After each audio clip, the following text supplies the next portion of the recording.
Well be over at Old Trafford as the umpires have taken the players in England.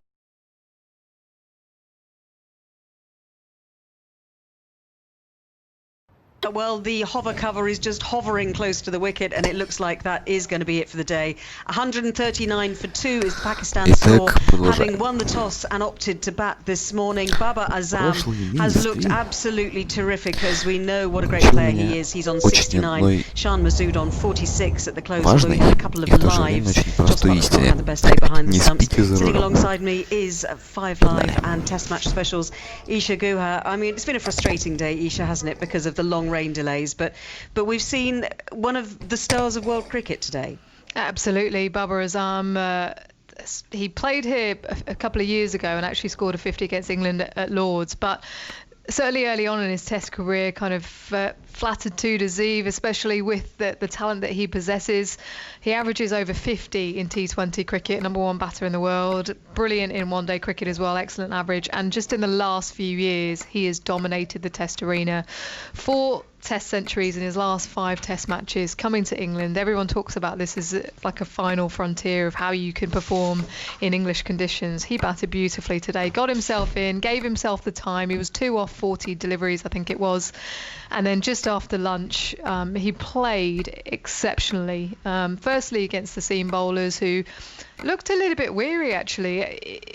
I don't know whether it was a case of actually being tired or trying too hard maybe, but there were a couple of loose deliveries which he took care of, and then really got after the off spinner in Dom Bess, and basically forced their hand and looked brilliant alongside Shan Masood. They formed a spectacular partnership. And just the 2 wickets, Jofra Archer getting rid of Abid Ali for 16, and Chris Woakes against Azhar Ali, the captain, LBW, for a duck. So that was 43 for 2 before lunch, and then those 2 didn't come on after lunch. They bowled so well before lunch, but then we saw Anderson and Broad resuming, and they just didn't seem to be on it, as you say. Yeah, well, they came back. I mean, you're always going to go to your most experienced pair after lunch. The fact that we didn't see Chris Woakes at all was surprising, but they did create some problems. I know that Stuart Broad was having a few issues with the crease line, particularly from the Brian Statham end, and when you have issues with your front foot, you're almost more worried about that than where the ball is pitching. But he is so good against left-handers, you could kind of understand why Joe Root tossed him the ball. James Anderson, I mean, you're always going to back him in these conditions. So I think, yeah, England weren't at their best in that second session, and Pakistan were at their best, and that's exactly what happened. They had an opportunity in this final session to try and eke out another wicket. Joss Buttler behind the stumps, missing one. It hit his shoulder. Probably should have took it cleanly. There was extra bounce, but yeah, a couple of big misses. Well, it's going to be really interesting tomorrow to see how Babar Azam and Shan Masood come out, because they've played really well together. They've put on 96 for this 3rd wicket so far, and the weather forecast, the good news is the weather forecast for the next few days is much better. I think England's highlight of the day probably was the football heading little incident that we saw. So there was a 3-hour delay that they were off the field, and it took them about 3 hours to get it right. It did. Well, this was very entertaining actually. I don't know Tony, if you saw any of this. I watched on it the TV. all. Yeah, we saw it. So it was Pope, Wood, Buttler, Bess down below by the boundary ropes, and then Woakes, Root and Anderson on the balcony above. Football, bin downstairs as well, and it was kind of 3 headers on the top floor, Ish, wasn't it? And then downstairs to the other guys, and then the last person had to get it in the bin. Yeah, that's exactly what happened. And that 3rd person on the top floor, so much pressure on them, because the header down to the ground had to be perfect. Yeah. And then obviously the person receiving the ball. So I think Ollie Pope was the last person on each go to try and knock it into the bin, and I think it was Mark Wood in the end. Yeah, Mark Wood. They got the finishing header and celebrated like, you know, he was Lionel Messi scoring for Barcelona. But it was one of those, Tony, that you realise why people, you know, these people are top class sportsmen, because they did it for what felt like hours while they were off a race. Daily Sky actually stitched them up because they did an assessment of who made the most mistakes, and they put it firmly at Don Bess. Don Bess, I think, was the guy at the bottom who had to control it when it came off the balcony, which was difficult to do. Yeah. You say, Isha, it was tricky stuff. Look, we're really looking forward to tomorrow. It has been frustrating today. We have seen some beautiful shots, though, by Babar Azam. Honestly, if you get the chance to watch him, I have a feeling that it's going to be one of those summers where we watch England's bowlers being ground down by another brilliant batsman, as they were by Steve Smith last year, except that Babar Azam is a lot nicer to watch when he's playing his shots. But we will see that tomorrow. They will resume Pakistan 139 for 2. Don't forget that Isha is back with TV highlights at 7 o'clock. And also Test Match Special podcast available. And I'm going to be presenting the first hour of 5 Live Sport from right here at Old Trafford. Fantastic, Ellie. Looking forward to it. Fantastic stuff. It is 5 Live Drive. It's coming up on 24 minutes past 6. Tony and Claire with you today. Let's talk about this new research which claims people from ethnic minority backgrounds in Britain face greater barriers when protecting themselves from coronavirus. It's a claim that's come from the Runnymede Trust, that is a race equality think tank. It also says Bangladeshi and black African people are the most vulnerable during a pandemic, and this particular pandemic.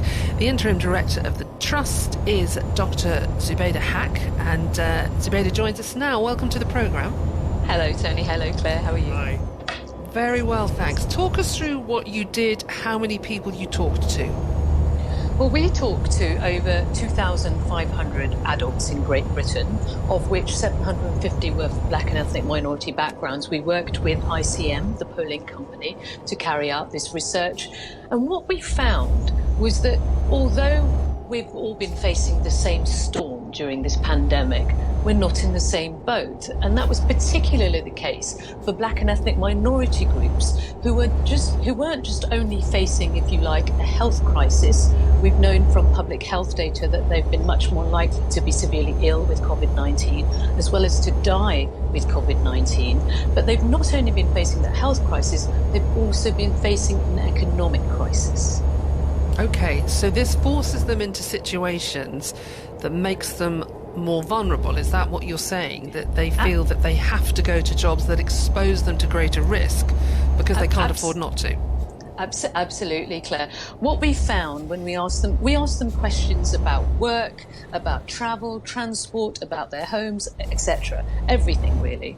And what we found was that black and ethnic minority people have been much more likely to be forced to go to work during the pandemic. So around a third of BME people were going to work outside of their home, while the rest of us have been safely at home during lockdown.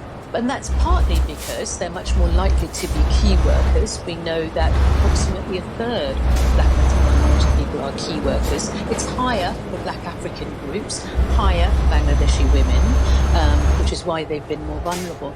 But they've also been much more likely to travel on public transport. And we know that public transport has been a high-risk area during this pandemic because it's closed, there's very little ventilation. So in terms of coronavirus transmission, it's been extremely risky. But they've had to use that. And the mask wearing on public transport only didn't come in that quickly, did it? So didn't kick in until very late. You're absolutely right. Also, I believe you're saying when you looked into this, Bangladeshi, Pakistani, black African groups are the most likely to live in overcrowded housing. Now, is this to do with sort of multi-generational households? What's going on there? There's a lot going on. So it's predominantly a reflection of people's finances, if you like, economics. But most people assume that when black and ethnic minority people live together, that it's a cultural thing. Sometimes it is, but predominantly it's an economic decision. We know, for instance, that black and ethnic minority groups are much more likely to be poorer compared to their white counterparts. They're 2 times more likely to be in poverty even before the pandemic. So they do live in overcrowded housing. And overcrowded housing means there's more people than rooms. Much more likely, and that's in relation to black African, Bangladeshi and Pakistani, who are, as we know, poorer groups. Now, some of those households are also multi-generational households. For instance, Bangladeshi households, Pakistani households, much more likely to be multi-generational. But that has implications for shielding from the virus from isolating from the virus. And if you like, the second lockdown in Leicester was a perfect storm of all these vulnerabilities. The second lockdown in Leicester happened because it was happening in a poor area among black and ethnic minority communities who were much more likely to have to go to work. We heard about the factory scandal during the lockdown. And multi-generational housing. And on top of that, they were less aware of the government's public health messaging around stay at home. We know that approximately a third of black and ethnic minority people didn't know about the stay at home message, a third of Bangladeshi specifically, about the stay at home safety message. We know that a third of Bangladeshi people didn't know, significantly more, about 44% of BME people didn't know about the government's furlough scheme, the universal credit, the statutory sickness pay. What is going on there? Is there in certain communities, I know this has been rectified now because government pamphlets weren't, or information campaigns weren't getting translated into various different languages for various different communities. Was that the major problem? That was certainly one of the problems. And of course, we saw that in the centralised test and trace system, that until literally several weeks into the test and trace system, the one run by Serco, the one where the government had poured in approximately £10 billion, until several weeks in, it didn't occur to them to translate the test and trace, where to go for testing, where to call, and so on. And it was the same with the public health information campaign. I mean, that was a fundamental campaign. And what should have been a critical aspect of that campaign, it should have been outreach strategies to try to reach those vulnerable groups, including elderly, but also black and ethnic minority groups, some of whom may not have had strong English fluency in English language, there you go, and so on. And we know from our survey that clearly it didn't reach quite a lot of those people, and that raises questions. We have a moment now then, before we go into the winter, when we can address some of the issues that your survey has uncovered. How should we address them? How can we better protect these communities going forward? Well, certainly one of the most important ones is around PPE. We know that shockingly around 50% of Bangladeshi key workers and over 40% of black African key workers didn't receive PPE during this pandemic. We're still in the pandemic. We haven't even gone out of the first wave. So that needs to be rectified immediately. But equally importantly, is the issue around economic safety nets. We know that a lot of these people have been forced to go to work because they simply haven't had enough income. They've had to choose between unsafe work and putting food on the table. And that's not a choice. So the government needs to improve that social security safety net. They need to increase universal credit, child benefit, but also importantly, as our survey showed, they need to increase awareness of that. When you only have 44% of black and ethnic minority groups saying that they've been aware of furlough scheme, of universal credit, of statutory sickness pay, that's pretty appalling. That's less than half of black and ethnic minority groups who could have arguably stayed at home and rightfully claimed universal credit, the statutory sickness pay if they had to. But that also explains... We will have to leave it there, but thank you so much for coming on the programme. Interim Director of the Runnymede Trust, that's a race equality think tank. That was Dr. Zubaydah Haq joining us. Just after 6:30, time for the news headlines. On digital, BBC Sounds, smart speaker and online. This is BBC Radio 5 Live. The headlines then. The Foreign Secretary Dominic Raab says the UK will stand by the Lebanese people in their time of need. The government's providing a £5 million aid package to help the country deal with yesterday's huge explosion in Beirut, which killed more than 100 people. Some lockdown restrictions have come back into force in Aberdeen after a cluster of coronavirus cases in the city. Pubs and restaurants have been ordered to close and residents are no longer allowed in other people's houses. An inquest into the death of Caroline Flack has heard how she left a note saying she hoped to find harmony with her boyfriend. The presenter was found dead at her home weeks before she was due to stand trial for assaulting Lewis Burton, which she denied. And 3 more high street names have announced cuts because of the coronavirus pandemic. WH Smith is considering losing 1,500 staff, while M&Co is closing dozens of stores, and 119 William Hill betting shops are shutting, although 300 employees have been redeployed. So those are the news headlines now. Della's here with the sports. Thank you, Tony. A promising start, wasn't it? But ultimately it was the weather that won the opening day of the first test between England and Pakistan. Eleanor Aldroyd is still in the bubble at Old Trafford.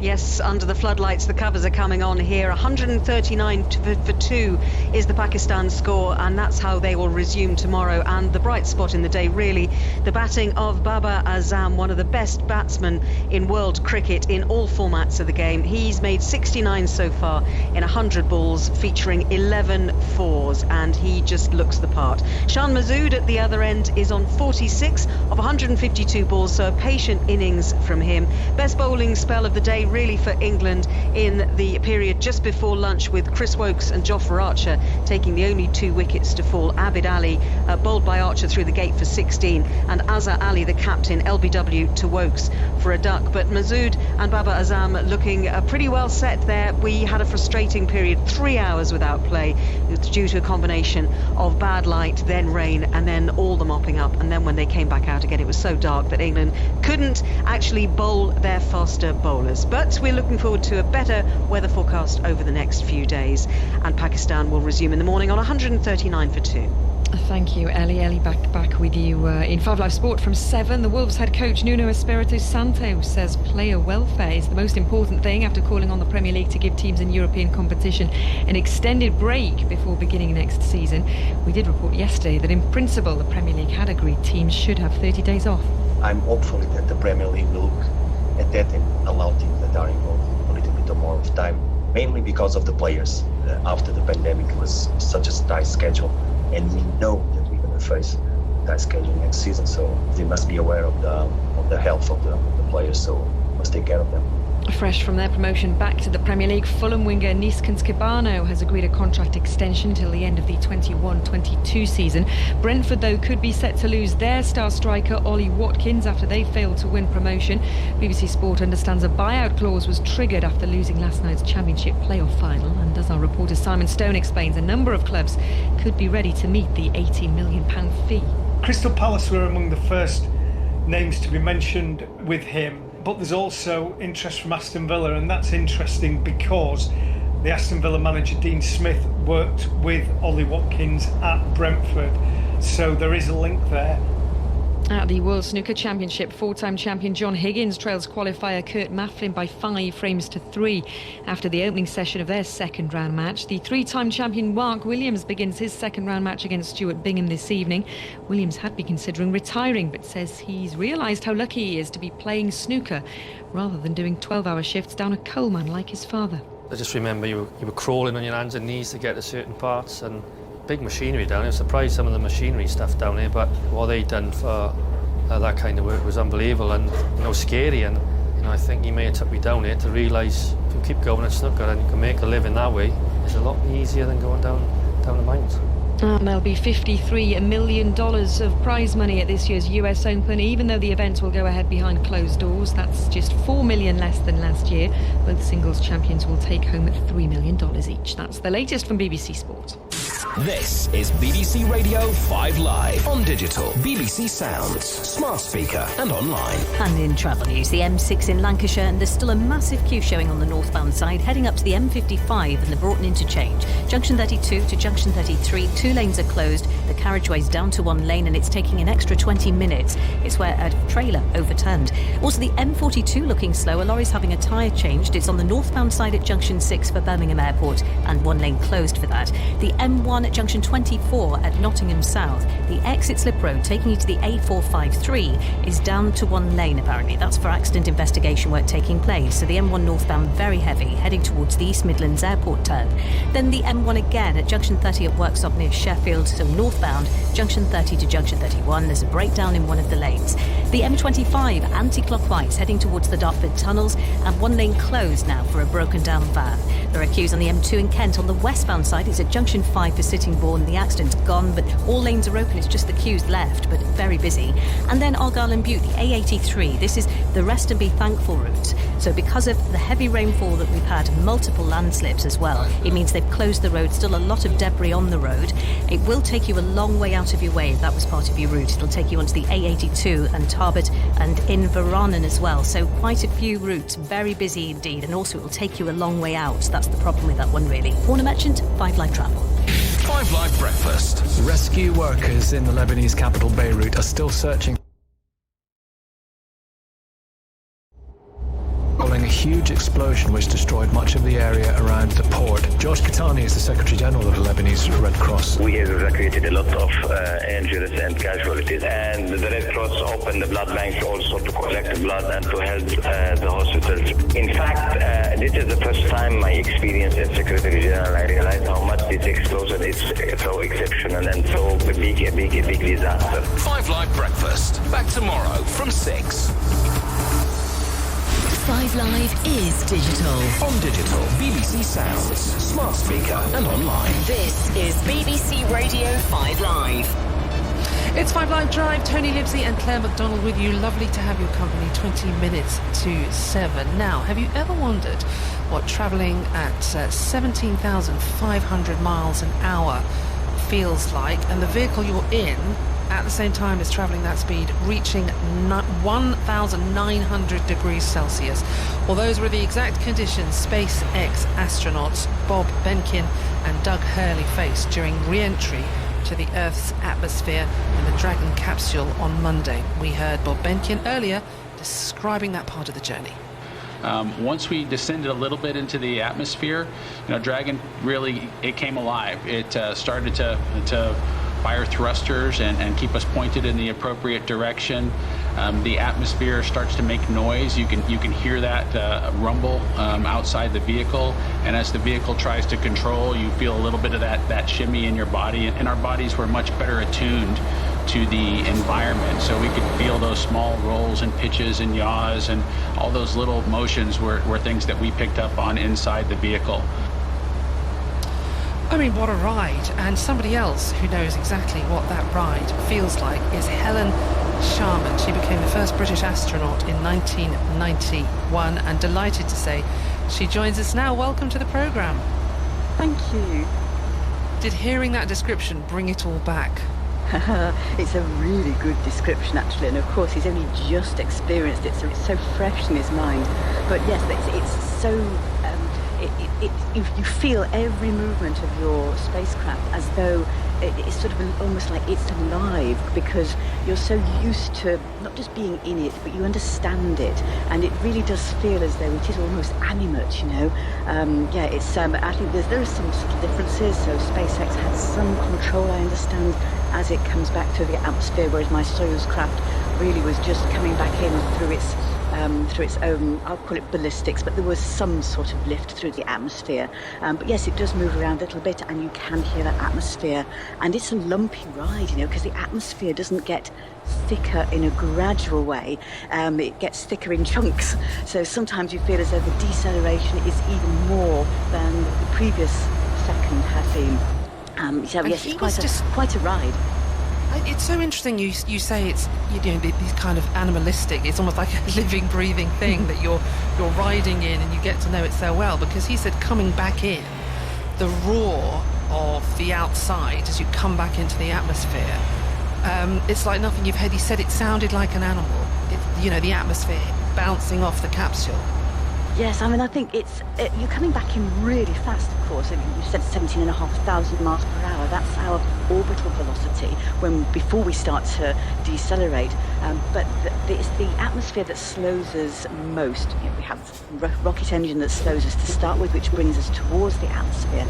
And then, yes, when you start to, I'll say hits the atmosphere, but it builds up. And I think it's a bit like if you've been really used to a car, a car that you've known and loved, and you've spent many, many miles in it, doing all sorts of different things. You feel that, I think, about a car in a way. And the astronauts do exactly the same about their spacecraft. It's you feel it, and you feel part of it. And you're strapped into it, of course, so physically you're in contact, not just with your seat, but the seat is in contact with the metal behind you, and you can see out of the window. And it's as the molecules of that upper atmosphere start to get really very, very hot, they get stripped of their electrons. So they become a plasma, and that plasma glows, and you can see that, the orange and the yellow. Eventually, the windows just get covered in a kind of a sort of a charred covering. But until then, you can see all of this going on as you can hear it and feel it. So it's very much a kind of if you like, a 3D experience. It sounds incredible. I mean, presumably it's really hard to simulate anything like that on Earth. So as you're coming back in, all of this is going on around you, and yet you still have to keep focused on the job in hand. How hard was that? It's actually, there's not an awful lot to do on the way back, other than monitor what's going on. Once we've jettisoned the part of the spacecraft, and SpaceX does the same thing, it jettisons a segment that's no longer needed for the actual re-entry, the segment that contains a whole load of the solar panels, for instance.